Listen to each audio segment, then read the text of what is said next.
All right, bro. Ready to go, man. Sweet. What's up, dude? Oh, not much. How are you? Oh, man, I'm good, bro. So as you're walking in the door, you tell me you're just getting off work, bro? Yes. That's wild, man. All right, Yes. so let's just start. Tell me how your night went, man.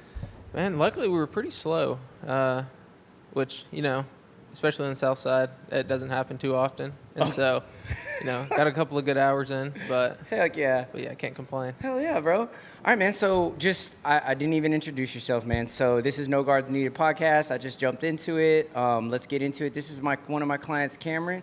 This is, man, I've been working with him for about 2 years now. I think so, as soon as I moved here. Yeah, so pretty much, yeah. So he's a firefighter, local firefighter here in Fort Worth, and we're just going to talk about what we talk about, how we normally do, man. So that was my little introduction. I'm just going to kick it to Cameron and tell me about yourself, bro. Sweet. Or tell us about yourself. Yeah, well, like I said, my name's Cameron. New to Fort Worth. I think me and my fiance moved here a little over 2 years ago. So I'm originally from West Texas, so I'm a country kid, but Heck yeah.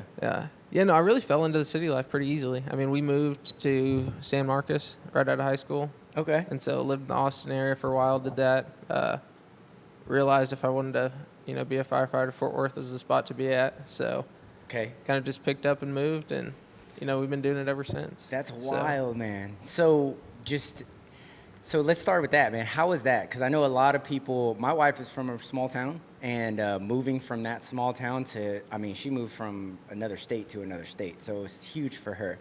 But how is that feeling from moving from a small town into, I know Fort Worth's not the biggest of cities, but it's still a city, and it's Right. very different than a small town. How was that, man? Yeah, so, I'm from Lubbock originally, and Okay. so, as far as small towns get, it's not the smallest at all, but... Okay. So I was born in Abilene, which is significantly smaller. That is very small. So Dias Air Force Base, baby. Yes. Yeah. So, coming from a place where kind of everyone knows everyone, and Lubbock kind of has that same feel. Like there's a lot of people, but everyone just kind of centers himself in the same places. If that makes any sense. That makes perfect sense. I think that's just the biggest thing. Moving to a city where you don't know anybody, and I really fell into it. Really head first. I love meeting new people, love talking to people, and so I realized that it just, it worked out well for me. Kind of helped open me up a little bit and broaden my horizons, get to learn new things, and I love it. That's awesome, man. And you and your wife are from the same town? Yeah, so we went to high school together. Oh, you guys went to high school? Oh, Yes. Dude, I didn't realize that, man. Yes. Oh, dude, so high school sweethearts. Dude, I find that supremely cool. I went to 6 high schools in 3 different states, so that wasn't happening for me. Oh, yeah. I think that's super dope, man. My brother has been with his girl, or his wife, since they were 12. Dang. Yeah. It got me beat. So that's awesome, man. So what encouraged you to become a firefighter? What was that? Was it like a childhood thing? Was it just something that came to you? What pushed you into that kind of field? Yeah, so kind of since I can remember, I've always been kind of an adrenaline junkie. Feel that? And my dad was in law enforcement, and so seeing all the cool stuff he got to do, that was kind of initially the first path that I thought I was going to go down.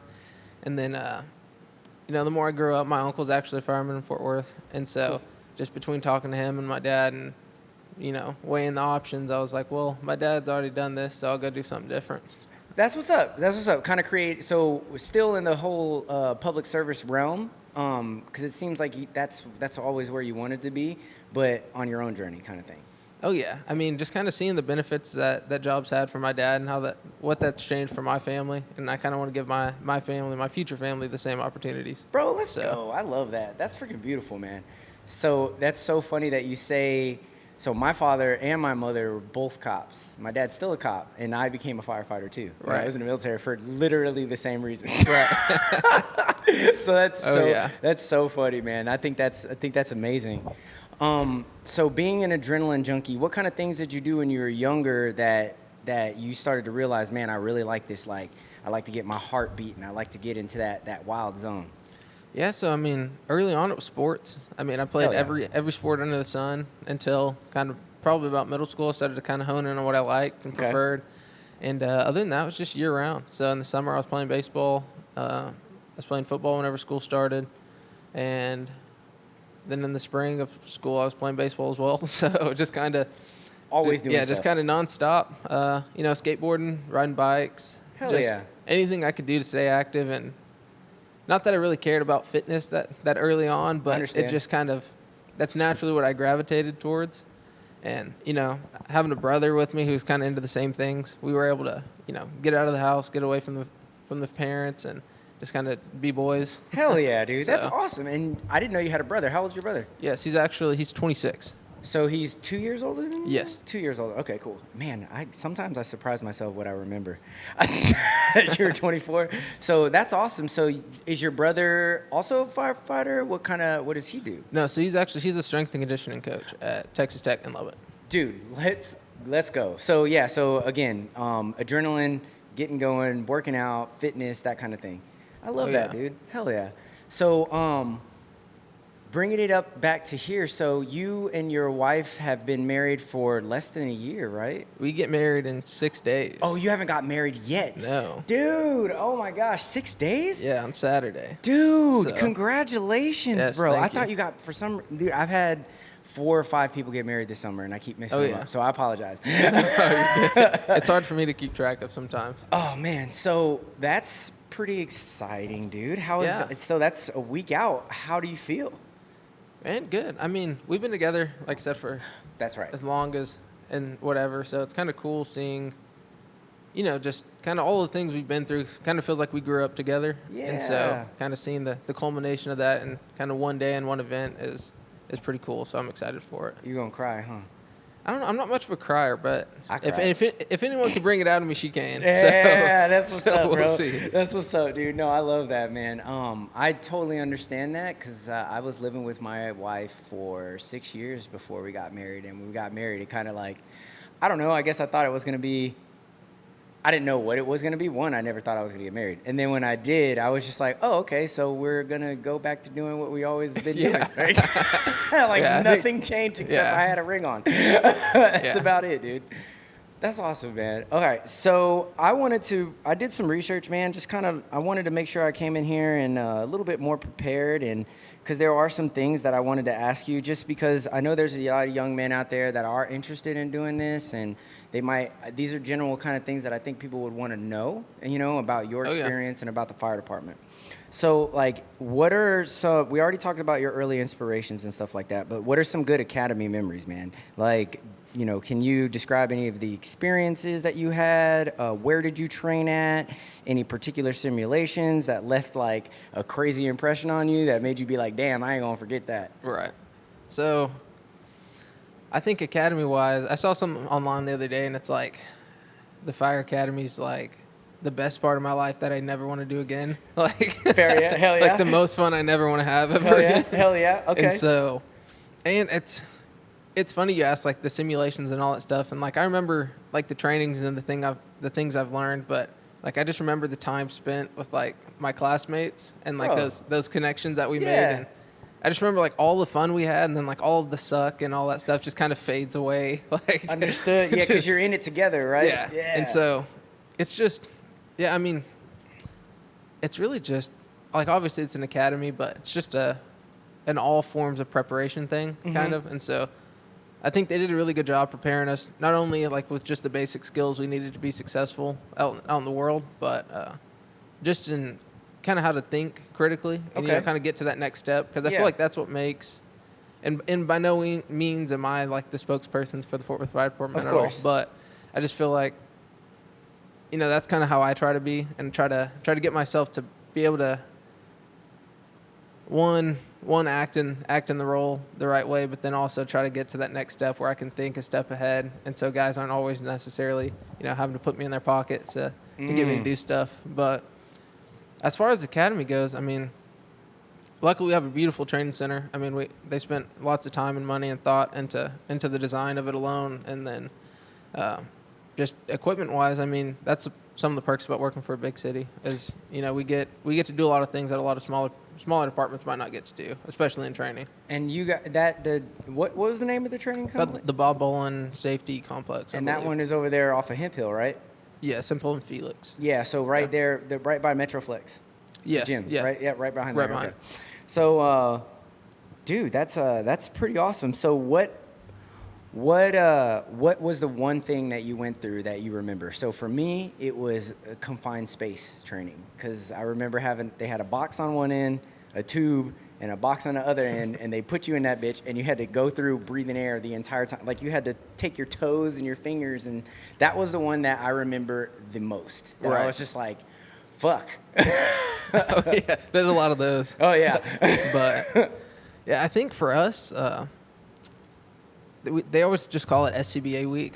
And so it's kind of like, I don't know, we call it like the firefighters version of Hell Week or something like that. But it's your first time. Like, after we get all of our gear and stuff, we do a couple activities in it just to kind of get used to what it's being like. And then, we just kind of get thrown into it. And so it's just a week of, donning and doffing. And it's like the most repetitive and cyclical, like, man. Like head beating over and over and over and over again, and you're so tired. And it's funny because in the moment we're just like, we've done this 1,000 times. Like, I'm so ready to do something else, but then you get out in the field and you start doing stuff, and you're like, it's so nice. I don't have to think twice about it. That part. Yep. But yeah, that's it. I mean, we do almost anything that they can think of just to get used to working in the gear, because I think that's the biggest hurdle for 90% of people starting off. And they always do it, but I think like the thing that sticks, and probably most of my classmates feel the same way, is we do like a class number of burpees. And so so I was class 94, and so like we're fully bunked out on air, and it's just 94. That's 94 crazy. burpees. That's crazy. Yeah. I've never had to fuck, dude. I can only imagine. Yeah. Holy shit. You're breathing air too? I don't think we were on air, but I remember we had packs on. You had packs on. We had packs. I think that still sucks. Yeah, I think they did the smart thing not being on air, because I think I would have ran out, and bro. I wouldn't have been on air for the last half of them anyways. No way. But, yeah. That's 94. That's your bot. Do you remember how you felt the next couple of days? No. I mean, the thing about the academy is, like, you never show up feeling good. So it's just all one big suck. Yeah. It's just like 9 months of pain for whatever. But oh man, that's wild, dude. Yeah. Oh, I love that. So I mean, you went through 9 months. That's crazy, because I only did 3. Dang, And, okay. yeah, and so I was a military firefighter, Right. so we go through, we have our own thing, and ours is 3 months, but ours was 3 months, probably like 10, 11 hours a day, every day. Right. So I don't know, and I just remember just getting smashed with so much information, bro. I honestly don't I don't know if I left really retaining much. I just knew how to do the basic function, I guess. Oh, yeah. And I did really, one of the things that you said about the training, like donning and doffing and constantly doing the same thing over and over. I remember having that thought, like, myself as a young man being like, man, I'm tired of doing the same shit over and over. Oh, yeah. And then one day I woke up driving a truck, and I was like, that was the day I realized training. Oh, yeah. It matters, and it works. I don't drive. I ride the back still, but yeah, no, you definitely have those times that you wake up, and by the time you realize what's going on, you're already halfway dressed and just moving. And it blows that blew my. I'll never forget that feeling where I was like, oh shit, okay, put in work, and it comes, man. Yeah, I'm like, they beat this into my brain and my body, dude. It's wild. Yeah. I love that, man. So on a day of duty, man, what does the typical 24-hour shift look like for you? How do you balance, like, the calls coming in and the downtime in the station?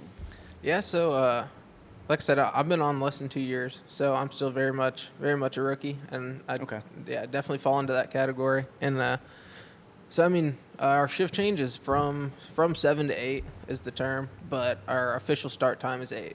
Okay. And so guys like to get to the station early, and so guys get there anywhere from 6:30 to 7:30-ish. So they make sure they get all their stuff together, get changed, whatever they need to do to be ready to go and start working at 8. Roger that. And so normally I'll get there around 6:30 as a new guy, do all the stuff, get the coffee made, get the roster printed out for the guys in the morning. Putting in that work, change the ice, make the tea. And so I mean, once we get that done, in Fort Worth we're a little different. And so as rookies, we're swing guys, and so the term is vacation relief. And so Okay. what we do is we're assigned to a battalion, so a group of 6 or 7 stations. And so I'll work in place of guys that are off. And so, in a big department, we have 300-something guys every shift that are on duty. Damn. And so we have 40 or 50, or really 30 to 45 swing guys or swing people, girls and guys a shift.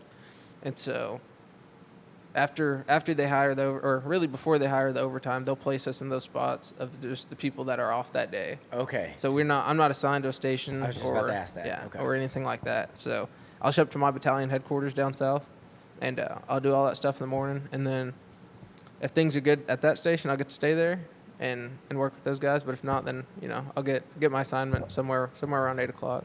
Okay, so you go to the main station that you go to every day. That's where you start, and then they kind of piece you out where you're needed. Kind of For the most part.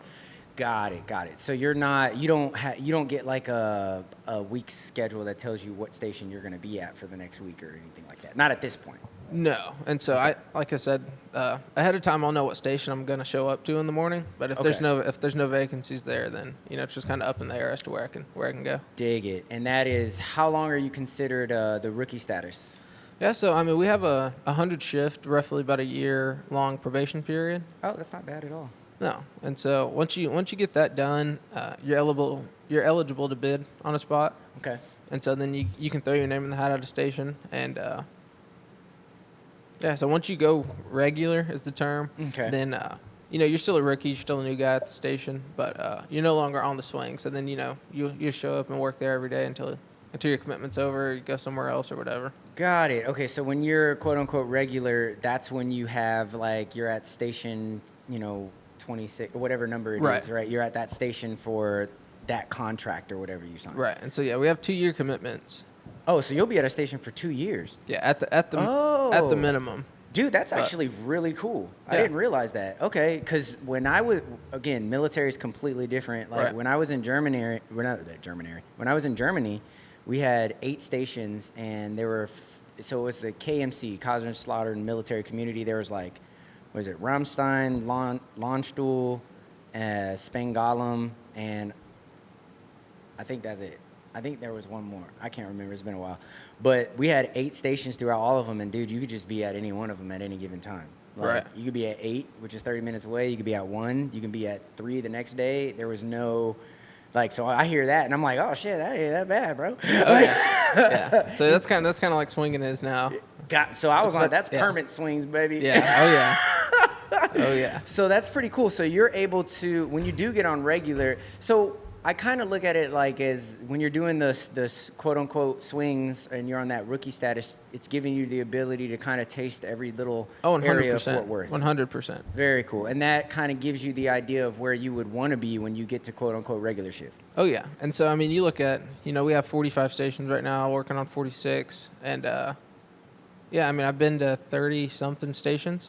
Damn. And how long you've been active? 15 months, something like that. 15, 16. Jeez, that's crazy, bro. So do you plan on hitting all of them before you go regular, or? Not necessarily. I found the places that I like. Dope. And so just kind of, I don't know, I feel like 30 is probably a good number to understand the general gist. But I dig it. At the same time, there's, in such a big department, there's really no way to meet everybody. And so... That's true. Would you say 40, coming up on 46 stations? That means what? There's about, I've actually found the number. A little over 1,000, I think. Yeah, I think it's around 1187, maybe. something like that. Yeah, somewhere between, it says 1,036 firefighter as of 2022. Yeah. Yeah. So, damn, that's cool. That is a lot. So, yeah, you're not meeting everybody. I was hired in 2022, and I came through with the big wave of hiring. I was on the front part of it. And I think, like I said, I could be wrong, but I think we hired almost 150 in the last, from the time I got hired in 2022 to now. That's wild, man. And that's just simply because the city is growing. Yeah. Right. Yeah. And actually, I don't know if you know this, but this just kind of popped in my head since you said you had a wave of people coming through. Are there a lot of retirees happening right now? And so I guess that's the one thing in a big department. People are pretty much always coming and going. Okay. And so I think that the average number is 30 a year that retire. Oh, okay. So we get a recruit class of about 30 people on average. And so you get a bigger one of 50 or something, and then you you go up 20 and so on. So it's kind of an Okay. ebb and a flow, but we're not just throwing two extra or adding 200 people to the number every year. Got it. Okay, cool. So there's like a basic number of in and out every year. Right. Very cool. I didn't know that. All right. So medical calls. I know that's a huge thing. Since most calls are medicals, you know, we don't really have fires too often, except for that Cooper fire, which we're going to talk about. And how do you prepare yourself for any of these? Like, are you EMT? Yes. Yes. So Yes. how do you prepare yourself for these EMT things, man? Like, how would you, for somebody who has no idea what it's like to come up upon scene, can you give us like a kind of, just like a rough, you know, kind of direction of how that goes from A to Z? Yeah, I would say, like, kind of as cliche as it sounds, like the preparation starts early. And Okay. so luckily we can see call notes and we get like a dispatch type. And so Dope. a lot of times, even if in the back of your mind, you're kind of thinking of, you know, what could be going on, like what it's going to look like maybe when you get there. It never plays out that way, but yeah. And so really it's just a lot of reading the notes. And so Okay. people call and it gets access to it on our officers' MDC. Mm-hmm. And so they can read what they're telling the 911 operators or dispatchers. Oh, and I so, didn't know that. Yeah. And so we can tell, like, we get people or descriptions of people so we know who to look for whenever we get there Mhm. or whatever, just a backstory of kind of maybe what would have went on. Sometimes we don't get much. You know, people are pretty frantic sometimes whenever they call. So we get a call type and that's it. Or we get unknown. And Bro, how often do the unknowns pop up? it, for a while, was fairly common. Oh, dude. And so, It's kind of scary, I'm not going to lie. well, it's just kind of, there's no, like, it could be anything from, Yeah. you know, someone feeling like they're having a heart attack to, you know, a water pipe busted in the house. And Oh, that's crazy. yeah, That's like, that, talk about a swing. I didn't think you were going to go there. yeah, so, but yeah, that's really it. And so it's like situational awareness is probably just the biggest thing that comes to my mind. Mm-hmm. And, you know, a lot of time on these calls and these scenes, there's a whole bunch going on. And so just trying to stay cognizant, but also be able to, you know, focus on the task at hand and what you're doing and not necessarily about whatever's going on around you. And so I think that's a lot of it, That's especially huge. for newer people. And I think that was my the first big realization I made is, you know, like, wow, I'm supposed to be doing X, Y, and Z, but it's like it's like being on the inside of a zoo cage and Understood. like there's like chaos going on around you. I'm like, That's a great explanation, dude. Yeah, that's wild. So it's really about being able to kind of block out all the nuance and all the craziness happening and focusing on, you know, whatever the task is set in front of you. right. That's like the biggest thing that you've learned, do you think? Oh yeah, and I think that's kind of the same thing, like in the academy, all the way down to like the 94 burpees and all this stuff, and all God. but all the things you do, and like one, being physically fit's a big part of it, but another thing is just working while you're tired, and you know you're so tired, and if you focus too much on that, you're not going to be able to accomplish what you actually need to. Right. And so I think that alone plays into a lot of what we do. And how do you balance that? You just kind of like another cliche way of saying it, but there's really no other option. Like, Fair. You know, You they just got to fucking do it, yeah, right? I mean, Fair enough. if they call us, then you know they need our help, and so we're there at the station 24 hours getting paid for it, and so Mhm.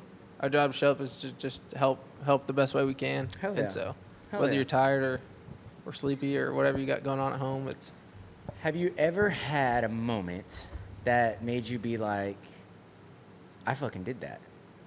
Have you had one of those yet? yeah, I say we have a lot of those. We get a lot of opportunities for those in such a busy city. Oh, yeah, that And makes so- sense. Yeah. Yeah, I mean, I didn't think about especially that. like fresh out of the academy, it's like all these things we do are scenarios, and we don't see any real patients or Mhm. go to any real calls really. And so you know, you get on scene and someone's in bad shape, and then go through this long process, and there's like 12 guys there. You're all doing stuff, and then you get to the hospital, and then you hear later on they're like, "Oh yeah, they lived and they're fine and whatever." And you're like, "Wow, like it's crazy that Yeah. we have that capability." Yeah, hell yeah, dude. So- Hell yeah, that's awesome, man. I think that is probably one of the most fulfilling things I, I don't even know if you can really describe the feeling unless you've been in the situation. I think Yeah, it's kind of surreal. yeah, I wouldn't say like disbelief is the term, but it's like, wow, like this stuff really, like, I don't know, it's just cool. I think Yeah, cool is yeah, like, cool is the best word for it. it's Yeah, a super underwhelming way to describe it, but it's just yeah, it's cool. yeah. It is cool, and I think it's just cool. I think that's a great way to describe it because, I mean, at the end of the day, though, it's your job. It's what you Yeah. signed up to do, right? So it's not like it's not a big deal. It's like it's fucking cool. I did my job. Oh yeah. Like it's a big deal to those people, but for you, it's another day. Yeah, I mean, like I said, we get a lot of opportunities here in Fort Worth to make a difference, but That's amazing. but no, it's definitely cool whenever we do. So, as we were talking, a big thing we started talking about, you started talking about how you have multiple people on scene, you're doing all of that stuff. So that brings me to a question about teamwork. So I know that, firefighting has a lot of coordination and demands a lot of teamwork. Can you share a story that highlights anything that made you be like, oh man, this is amazing. This is how that worked. This is camaraderie. This is what I like this. Yeah, I mean, even the teamwork thing's kind of unique in Fort Worth for the fact that we do have that swing guy role. And so, I can show up to a station that I've never been at before, never met the guys before, and then, 5 seconds later, we're on scene of this elaborate emergency. And, you're expected to work with these people at a high level that you might not even know their names or whatever. And so I think, especially as the new guy, I feel like the biggest thing for me is just knowing my job. Okay. And knowing how to do it, and I feel like that's how I can be the best member of the team, especially because I'm not necessarily the decision maker by any means. Right. And so just relying on the fact that my officer, he's read all these books, he's done these things to get to this point, that he's gonna know the way to lead me, and I just need to be ready to do whatever he needs me to do. That's an amazing amount of trust, dude. Yes. That is an amazing amount of trust, man. I can personally tell you that I struggle with that. Like, again, completely different realm. Right. Military firefighting is not the same. But, yeah, I struggle with that because I'll be honest, a lot of the people that were ahead of me, I didn't know if. Right. For me, I was like, ooh, I don't know if this guy is that smart. So that's pretty amazing, man. How have you you've always said that you're a team guy, or you've always played sports. Yes. And being on a team. So do you think that also was something that was kind of natural, that you're naturally able to kind of roll into, is listening to people and having those conversations and trusting people? Okay. Definitely. That makes a lot of sense. And so I think that plays a lot into it, and especially because everyone comes from different backgrounds, and not everyone's sports people or whatever. And so kind of that aspect of kind of putting the needs of everybody else necessarily over the needs of just you specifically. And so, yeah, I think definitely playing sports growing up makes that second nature. That makes a big, as I'm having some self-revelations, bro, because was not a big, I like playing sports, but moving around so much, I never played. Right. So I was never part of a team. It was either just me and one other dude that was my homie just running the streets, or myself, right? So I think that is a big reason why I had that distrust, because I didn't know, even if you could be smarter, or even if you were smarter than me, I had to see it in action first before I could be because I didn't trust. So that's pretty awesome, man. I feel like that actually, I think that's going to enable you to make it further in the fire department than somebody like myself. That's pretty independent, like overly independent. Maybe. I think it's just a different learning curve is all. That's fair. It's one of those things that I think firefighting as a whole, not everybody can do it. Like, not everyone's just born to be a fireman or a firewoman, whatever. But I think I don't know. I think it's a lot of things that most people with, the right time and dedication could do. I agree. I've never, no, I don't, I don't think I think you have to be a certain type of person to want to run into danger. Yeah. Let's just be honest. I mean, and it's like, it's different than being a cop, because that's a different type of danger. This one, I don't know. Oh yeah, the way I see it, and like I tell my fiance this all the time. I'm like, oh, it's safer because there's less variables. You don't have Right. you don't have really the variable of human nature. Like, Agreed. Like there's you can get doctorate degrees in fire science, and you read enough books, and you know exactly what it's going to do for the most part. That's fair. I mean, unless things aren't necessarily what you thought they were whenever you showed up. Right. But fire, like, it all has a very specific and predeterminable behavior. That makes sense because that people don't. I was just about to say that. Yeah, because you can't determine. People aren't determinable like Right. that. Yeah, that makes perfect sense, dude. Wow. Yeah. That's a good insight, man. I really love that. That's actually pretty cool. Okay, so also community. Have you done any, like, I know the fire department tends to have a lot of community outreach type things, like teaching classes. Have you done any like public education or anything like that? That's what I mean. As far as on the job, we do lots of show and tells and community nights, and so whether it's an apartment community or schools, like we'll bring the fire truck out there during show and tells. We'll open up the doors, let the kids look at stuff, kind of Yeah. let them know on the inside kind of the other stuff we do. Okay. I mean, they just see the big fire truck and the lights, and they get real excited sometimes. Mm-hmm. But just let them know all the different things. I mean, not everyone on the job is a firefighter per se. And so, we have lots of people that do, other things. We have people that specifically do community outreach. We have chaplains.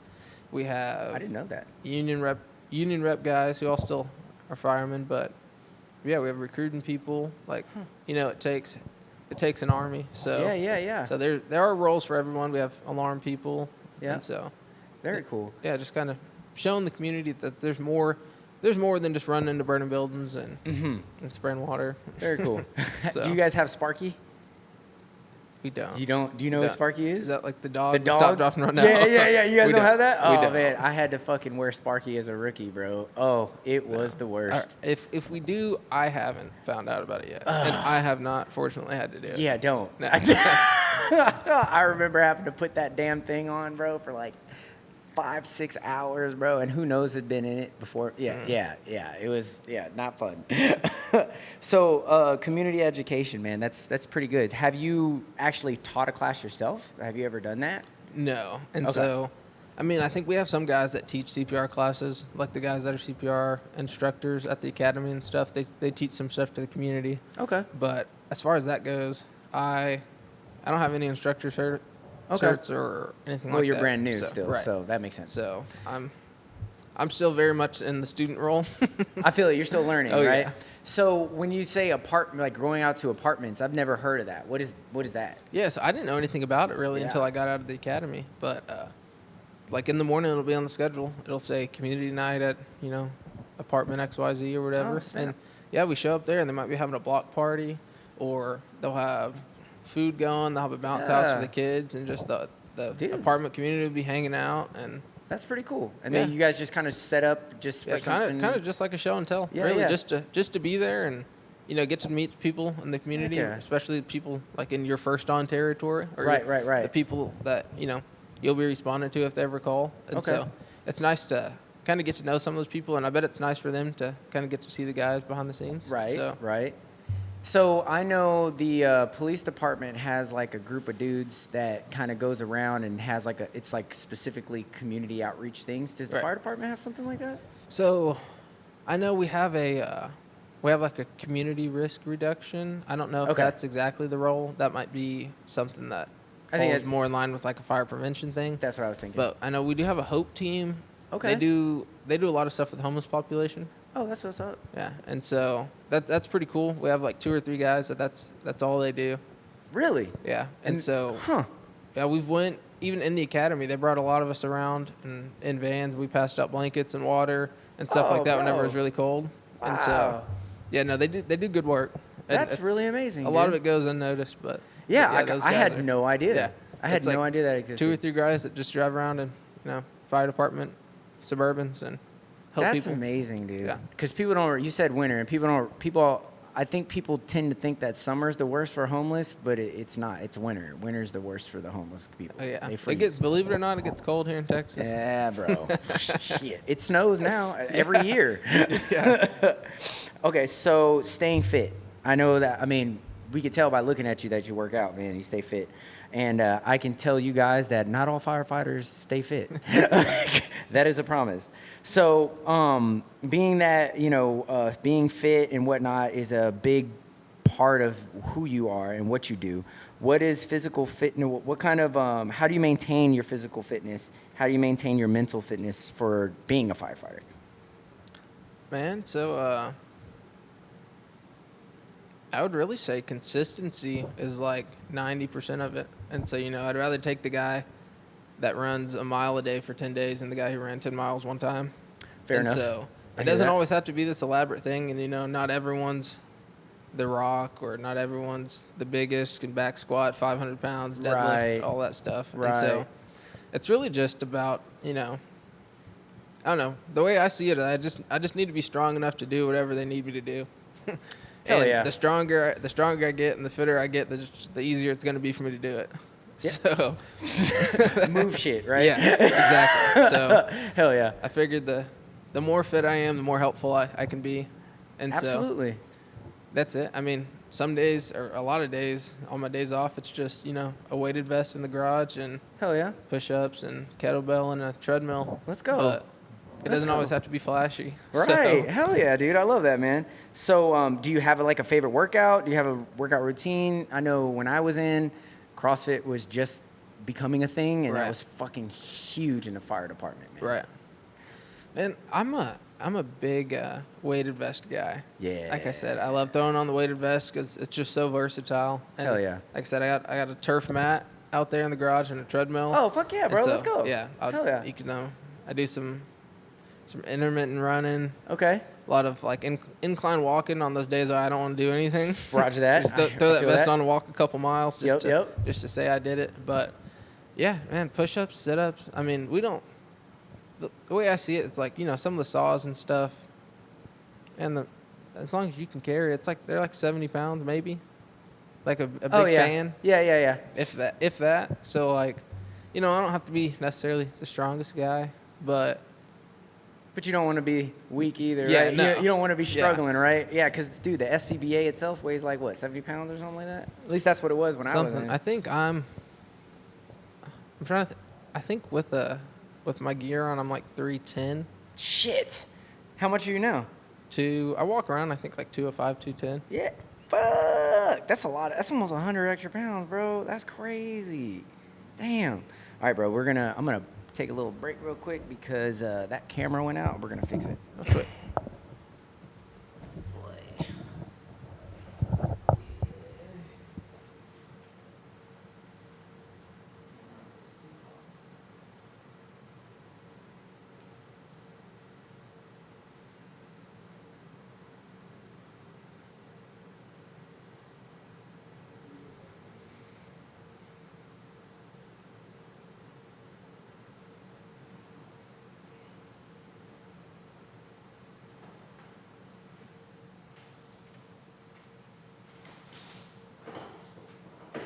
This whole thing is a work. Like, I'm learning as I'm going.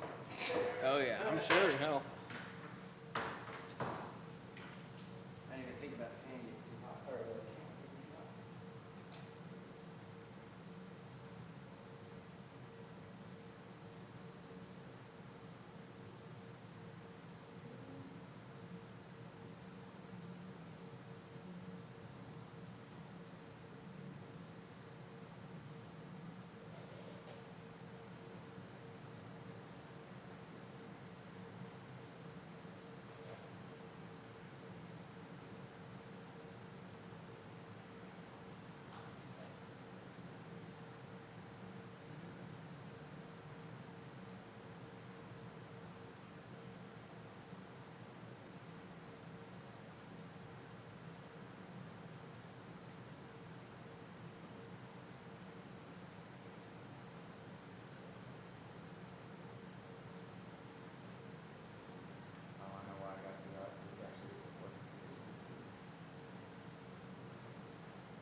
last time this didn't happen.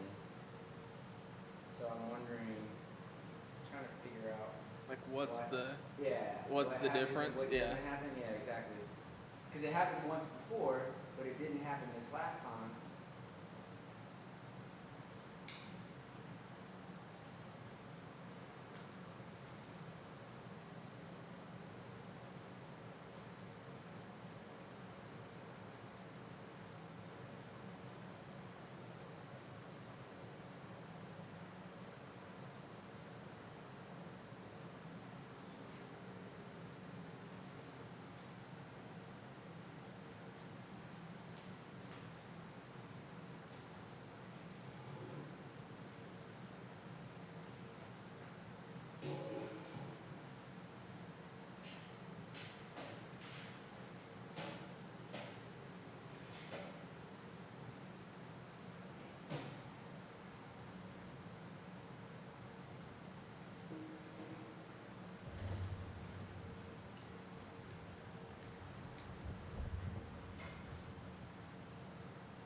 Back.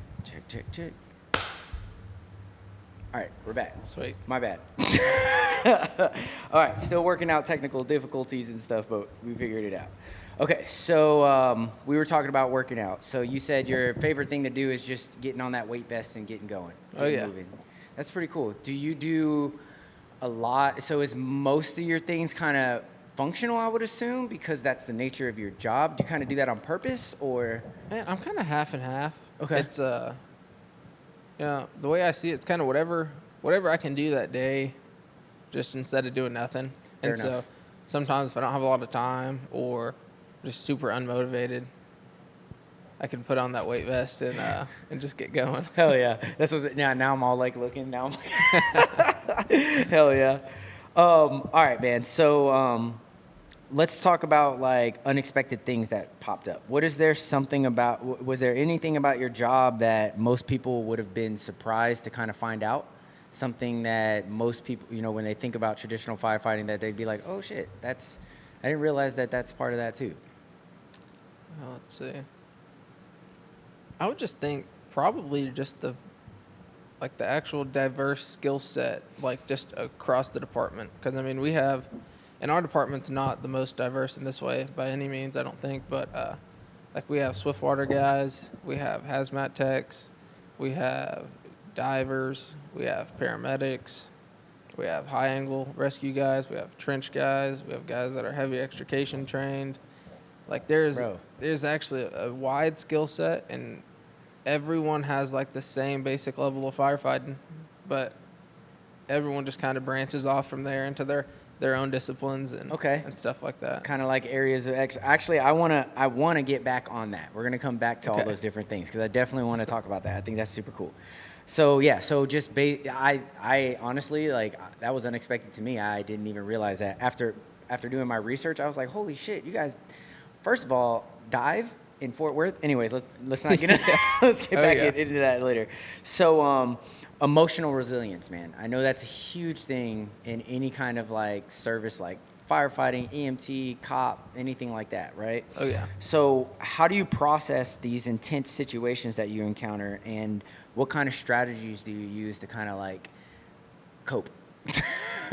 Man, I think overall, like the overall concept of mental health is like very unnatural to me. Per se. I think I grew up in a house where my dad was a police officer, and he came home and he was normal and every day, and so I never thought anything of it. Oh wow, that's awesome. Looking back at it, and it's like, I wonder all of the times that, he went home and maybe wasn't all right, but I never knew the difference. That's pretty amazing. I never thought there was any really other pathway than just to deal with it and just get over it. And so, I don't know. I think, luckily in Fort Worth, we have plenty of resources. Okay. And so, you have plenty of guys to talk to. And after super critical calls or calls with kids and stuff like that, like you'll get a phone call from a guy on the outreach team just to check in, see how you're doing, all that stuff. And yeah, so I think it's cool. Wow. And so that is pretty awesome. Yeah, a lot of the times it'll just be like a breakdown of kind of all of the things we did. And we were successful at this, and this. And so I think that helps, really just kind of putting everything on trying to think of the term to describe it, but I think about it as like a perspective. Yeah, like, and looking at it clinically in a way. Yes. And so really just instead of necessarily focusing on the emotional aspect, but it's hard to feel that bad sometimes whenever, we did all that we can we can do. And, you're like, well, we did this really well, this really well, this really well. Like, I feel good about what we did. Like, yeah, the outcome might not have been what we wanted. Right. And so I think that helps a lot for me. It's just knowing that me and the guys on the back with me, we did, the best job that we know how. Hell yeah. And so I think I can feel good about a lot of things, and that's awesome. Just from that alone. I love that, man. I think that that's really amazing that during those critical calls like that, you actually have people that, hey, are you good? Yeah. Because I know, being a military firefighter, when you're like stateside or you're on post somewhere or a base, whatever, if you're on whatever you're at, you really don't, it's all medical. There's no fires, and even the medical stuff is not that serious. It's like a broken leg, or we did have some crazy domestic stuff. You know what I mean? Things but nothing wild, right? Nothing too wild. But when you deploy, that's a fucking completely different story. Oh yeah. Right. So yeah, nobody asked you how you were doing. Yeah. You know what I'm saying? Like, oh yeah. There's times where I wish somebody would ask me, like, "Are you good?" Just so I could just be like, "Nah," but it's okay. You know what I mean? Just so I could get it out. You know what I mean? So I think that that's pretty awesome that somebody automatically just, "Hey, good. Hey, bro, you good?" Because sometimes I know.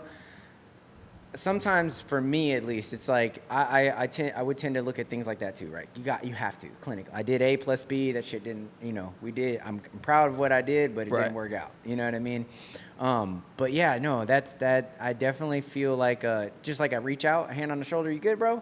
No, oh yeah. But we good. Thanks for asking. That's a huge that goes a long way, dude. Oh yeah. Huge. So that's pretty cool, man. Do you guys feel like you're younger, right? So being that you're younger than me and your generation is a lot, like the men of your generations are a lot more,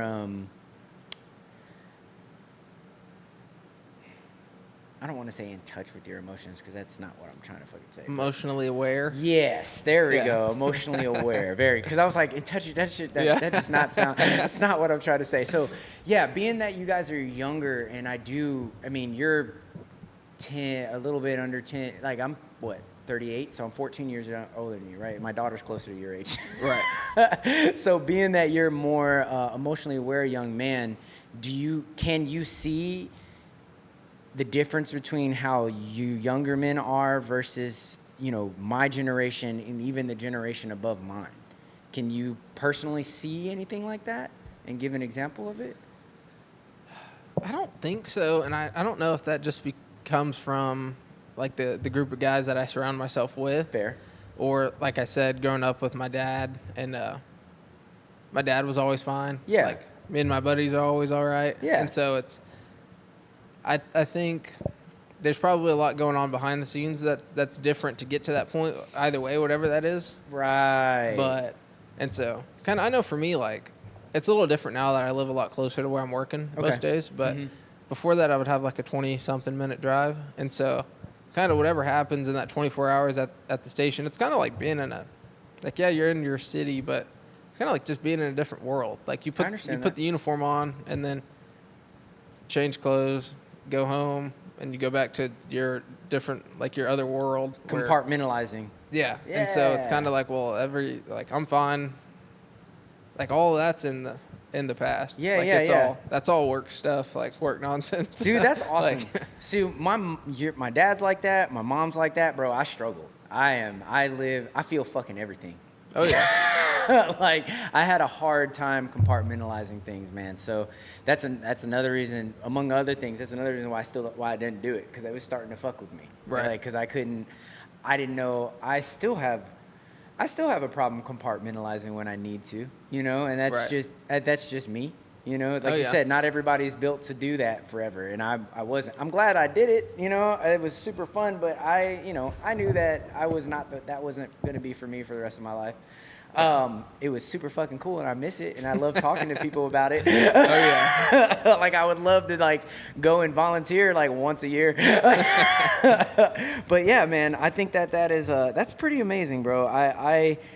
I really appreciate that you have the level of that resilience as being a young man. Like, that not everybody's, like, you're right, you said that. Not everybody's built like that, man. Like, I can appreciate that in other people. So off-duty life, man. So when you're off shift, what do you do to unwind? Do you have any hobbies that you do? What do you guys do? Do you and your wife kind of do things? Yeah, so we're definitely homebodies. Dope. And so we watch a lot of movies, hang out. Hell we love yeah. to just chill and spend time together. And we have our dog, and so Cool. What kind of dog? we have a American Pit Bull. Let's go. Yeah. Yeah, he's a freaking ball of fire. Let's go. Other than that, man, I don't know if it comes down to that adrenaline junkie thing, but I've always found myself in just whatever's new and exciting. I feel it. And so feel one it. week I'm doing something and I'm all in it. Like I'm playing golf every day. And then the next week I'm I'm going mountain biking. And then the next week I'm gearing up for winter. I'm ready to go ski. Let's freaking go. So I don't know. I don't say necessarily have very many hobbies, but there's a whole bunch of shit I like to do. Okay, cool. So that's your hobby, is So, doing shit. Yeah. Yeah, that's fair. That's awesome. I like trying new, I don't know. I just love doing stuff. I Hell don't yeah. know. Yeah, being active. That's what Yeah. it sounds like. You just like to go out and be active and do things that are new. Yeah, Oh, hell yeah. yeah. So, golfing is super fun. It's just, golfing is one thing that I tried to do. I actually golfed as a firefighter. I don't know, a lot of firefighters golf, man. I don't know what I don't know what it is. I don't know what that's about, because I did it too. But I quickly realized, man, that I tried to start doing it again when I got here, because our fellow barber, Ivan, he's a big golfer. And I quickly realized that if you golf, that has to be your thing. Like, you can't really have space for other things. Like, that's just what you do. Yeah, to be a good golfer. To be a good golfer, To have right. fun golfing. Oh, well, Yeah. having Yeah. fun. Yeah. So that's one thing that I realized, because I was golfing with Ivan and having a great time, and then he was taking it seriously, and I was just doing it. And within 6 months, bro, he was so much better than me. Like, I was like, yeah, I'm just going to stop. Yeah. And then I love mountain biking, bro. Where do you go mountain biking here? It's funny. I brought that up because I was out looking at mountain bikes the other day. Okay. And so I mountain bike. Well, my fiance's dad is a huge mountain biker. Let's and go. So he's done that. He used to have 13 bikes in their garage or something growing up. Damn. Yeah. Okay. And so I started riding mountain bikes with him, and it was a lot of fun. And then I kind of moved to San Marcos. Didn't know anybody that mountain biked. Okay. Didn't have any money to buy a mountain bike. But then I moved out here, and then other buddies I started hanging out with, he's like, "Oh yeah, I mountain bike." And then he's like, "Oh well, I mountain bike with 4 other firemen." Oh, And it's dude. like, damn. So Okay. yeah. So now I'm in the market for mountain biking. I was out looking at them the other day, but You're talking $600 cheap Yeah. used, or $1,500 for a decent. yeah. That's how much I spent on mine. It was I think it was about $1,500 for my Yeah, bike. I was out at Sun and Ski looking at hardtails the other day for $600 to $900. Yep, that's a good entry bike, bro. So we'll see. Yeah. Watch out, bro. Mountain bike, adrenaline. Yeah. Mountain biking is adrenaline, Oh, boy. yeah. Oh my gosh. Dude, that's awesome. So, being active, mountain biking, do you still play any sports? No. No? I mean, I don't. It's hard to play sports as an adult. It's just odd. Yeah. it's just not the same. It's really not. It's just, There's no good way. I know we have some. Oh, that's we funny. have we have some fire department teams that are actually pretty cool. I think we have like a hockey team, and we have guys that go play in this big soccer tournament. We have like slow pitch softball. So I mean, that's something I think I'd be interested in doing if the opportunity presented itself. But I always found so when I first lived here when I was a kid in high school, I found out that they had a hockey team, and I was like, fucking hockey's huge here in Texas. And I'm like, in a place where it has Yeah. no ice, and it's huge here. Oh, yeah. The fact Fort Worth you guys have a ice hockey team. That's wild to me. yeah, That's pretty cool, man. So just kind of bringing it down about what you do, bringing it to a close, like looking ahead, man, are there any kind of specialized unit? See, this is why I write stuff down. Before we close up with about the job, tell me about the little special units that we were talking about. Let's bring it back to that, like the dive team, the rescue team, angle. Like what are those? Explain those, and are there any that you kind of want to get into? right. So we have our dive and swiftwater team, and in Fort Worth, they're pretty much the same. We have 2 stations that have dive boats and dive guys and girls, and so that's it. They're high level swiftwater people. They do dives, they do rescues, they do recoveries, and Is there a lot of that here? yeah, I mean between the Trinity and the lakes, like we have Eagle Mountain Lake is over there. What is it? The one in Lake Worth. Okay, yeah. Mm-hmm. Yeah, that and Oh, yeah, that is a pretty Benbrook. big one, too. Yeah, Benbrook Benbrook's has a a big lake. one. Yep. and so yeah, and especially just here, there's so many people that are out on the water all the time, like didn't in even think about boats, that. kayaks, all the I'm not a things. water person, so I Yeah. didn't even. Wow. Huh. Crazy. But yeah, that's it. Those guys, they have specialty stations. So like I Okay. said, there's 2 stations where they work at all the time that have dive boats Hell yeah. and all that stuff, swiftwater stuff, What is Swiftwater?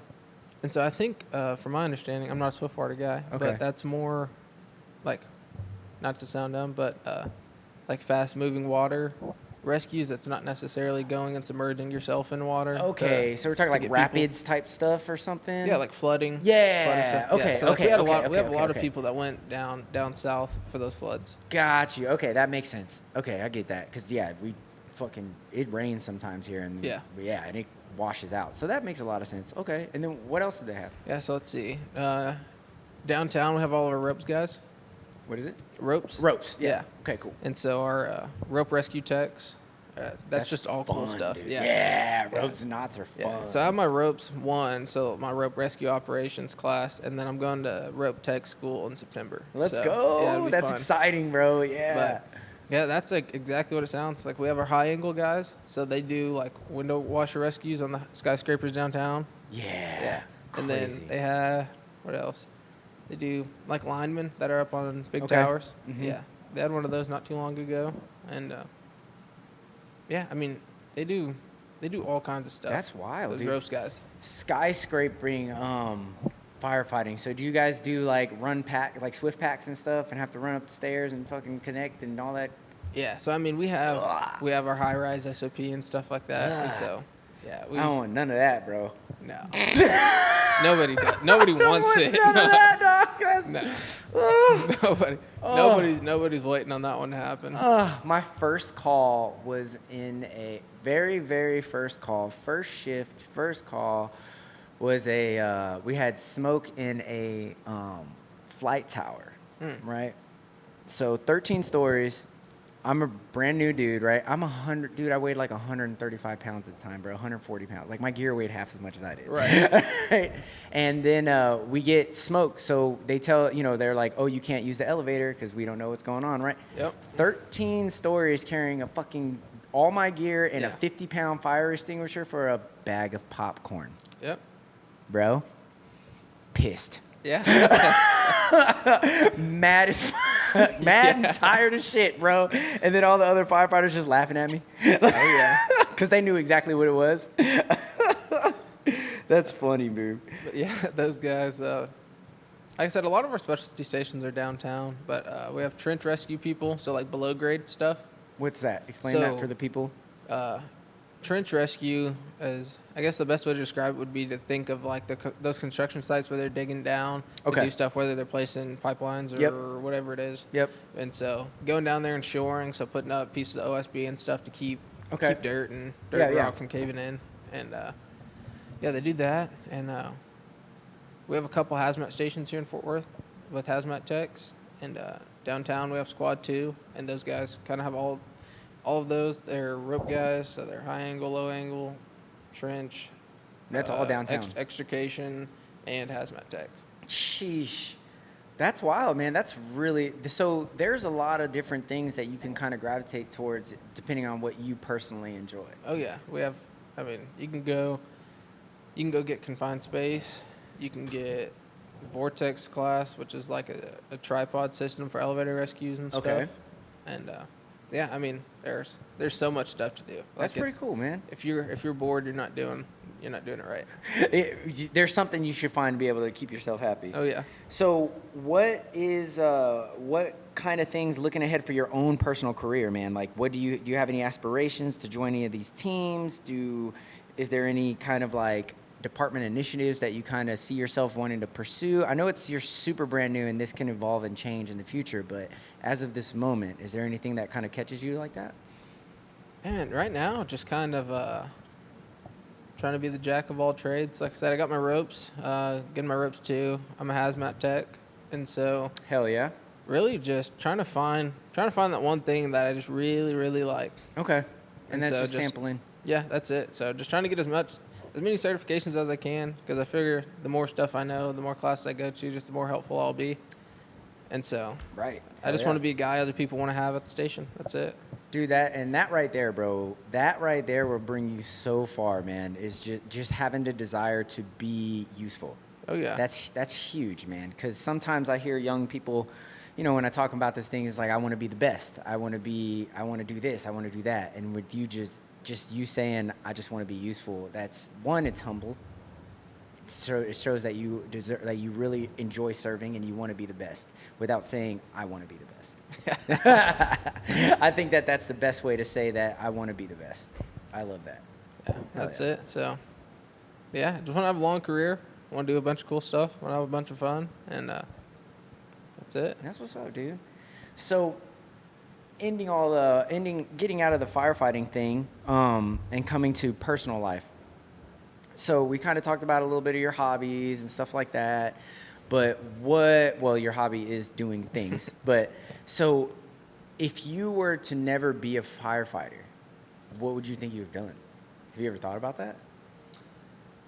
Yeah, I'm trying to think. I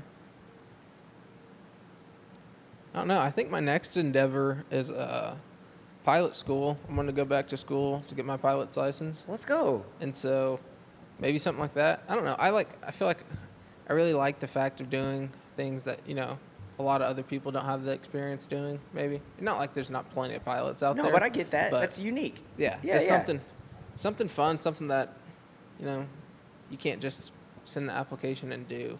So are we talking like fixed wing, or are we talking like helicopter? Or Yeah, so right now I have my orientation set up in September for the rotary wings of the helicopters. Hell yeah, let's go, I just bro. think it'd be cool, so yeah. we'll see. I was hoping you were going to say helicopter, I'm not going to lie. I feel like that's more unique than pilots. Yeah. That's so dope. I actually had one of the guys, one of the very few dudes that I actually it was a hindsight thing. His name was Daniel Stroop. Amazing airman. But he was an amazing airman, but he was different. Like, not in a bad way, but he was just his own guy, right? And he wasn't the cool dude. And me being a young man, I was like, ooh, this guy's super cool, but I don't want to be, you know what I mean? Right. But hindsight, I still keep up with him to this day. He's a helicopter pilot now. He's done so much cool stuff, man. And he's been able to move from a firefighter to do that helicopter thing, man. And I think it's super dope, bro. If you're ever to fly a helicopter, bro, you need to let me in that bitch. That's pretty cool, man. So, moving forward, just do you have any plans just with you and your wife moving after you guys? I know you guys are at the honeymoon or anything, but what do you guys plan on doing for the holidays or anything like that? Man, I think I got bad luck this year. I'll be working all of the holidays. Well, so yeah. Well, Thanksgiving, Christmas, New Year's. So damn, son. Yeah, oh my God. I think my holidays are booked. But yeah, that's it. I mean, I think just enjoy the married life. Plan our next vacation. I know I'm going to think I'm going to Colorado for the Fallen Firefighter Memorial this year. Oh, hell so yeah, that'd bro. be cool. Let's go, dude. Yeah, I think the fire department's taking a couple guys. Oh, So, cool. Yeah, it should be a good time. Hell yeah, that's gonna be awesome, Yeah. man. I think that's pretty awesome, dude. That's in Colorado Springs, right? Yes. Yeah, because I was stationed in Colorado Springs. Oh, sweet. Mm-hmm. So Yeah, so me I've and a seen buddy that. will be flying into Denver and hanging out for a couple of days and You're gonna have a meeting blast. a bunch of firemen. Yeah, That's where you need to go mountain biking. we'll see. I Dude, need to. If you could I rent need a to motor ease into mountain it. bike somewhere, bro. No, just go full send, dog. What are you talking about ease in? I thought you said you're an adrenaline junkie, dude. Come on. I think the older I get, the more calculated risk I like to take. Look, yeah, tell me about So- it. Yeah, I feel that. We'll see. Maybe I'll go skydiving again while I'm there. See, that's what I want to do, bro. Skydiving. How was that? I went for my buddy's 24th birthday 3 years ago or something. Yeah. Like that. And I think still to this day it is the coolest thing I've ever done. So, See, I've always wanted, in the back of my mind, man. I think about taking those 7 jumps and starting to work towards being an instructor or something. if I would have done my first jump now, I would have done it. If I had the money for it. Right. Yeah. Because I would have. Go ahead. I think from start to end it's like $6 or $7 grand to get your license. You gotta do like 19 jumps or something total. To get your instructor's license, right? Something. Yeah, because I know it's to jump by yourself, you have to do 7 tandems, and that's like $1,400 right there. Yeah. So Yeah. I think the program I was looking at, it's like you do your 2 tandems and then you like go to school. It's like it's like a week long Monday okay. through Friday boot camp type thing. Oh, okay, You okay, just- okay. Do all your jumps and whatever, and then you come out at the end of it, like Bro. being able to jump by yourself. That's what, fuck, man. Like that sounds cool as shit. What do you do? Jump out of planes? Yeah, exactly. I'm either fighting fire or I'm jumping out of planes. Yeah, bro, come on, man. No, Yeah, but- because all firefighters have a part-time gig, man. Like 90% of them. Yeah, there's so much downtime. Like, it's- Yeah. I admire the guys that found a way to be so productive in their downtime. Because that's one of the biggest things I feel can be a big hindrance or hurt firefighters because they have too much downtime and they don't have any kind of things to keep their mind busy and keep their heart, Right. yeah, and everything like that. Because if you just sit down and especially if you're a guy that holds on to things and you ruminate. Oh, yeah. Could you imagine just sitting at the house, nothing, and just thinking about what you did for 2 days? Oh, No. dude. Oh, my gosh, bro. That would be killer. Yeah. Dude, that's what's up, man. So, honestly, Cameron, man, this is the longest we only talk for about 10, 15 minutes because I Yeah. have you for about 30, right? And I'm cutting you for most of that. So, dude, you're pretty, not that my opinion matters, man, but you're a pretty fucking stand-up dude, man, young man, bro. Thanks. Yeah, man, Try my best. Yeah, bro. I think it's amazing to find young men, 24, 25, 26, that are nose to the grind, or what do they say, nose to the grind wheel or something like that? Grindstone. Grindstone, Yeah. there you go. Yeah, nose to the grindstone. I ain't that country. But I find that super amazing, man, and I just personally feel like, I don't, like I said, it doesn't matter what I say, but I just want to tell you, man, you're doing fucking amazing.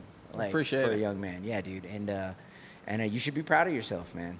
Because I can tell you from personal experience, I wasn't doing that at 24. I was a crazy bastard. One day I'll tell you about some of my endeavors, man, and I was not that. So I really, I give you a hand for being a young man, putting the shit together, starting a family, getting your job done. Bro, fuck yeah. Thank you. Yeah, absolutely, dude. So, man, we've been talking for over an hour. Time flies when you're having fun. Yeah, exactly, man. So, I tend to try to keep it about an hour, man. So we're going to wrap it up.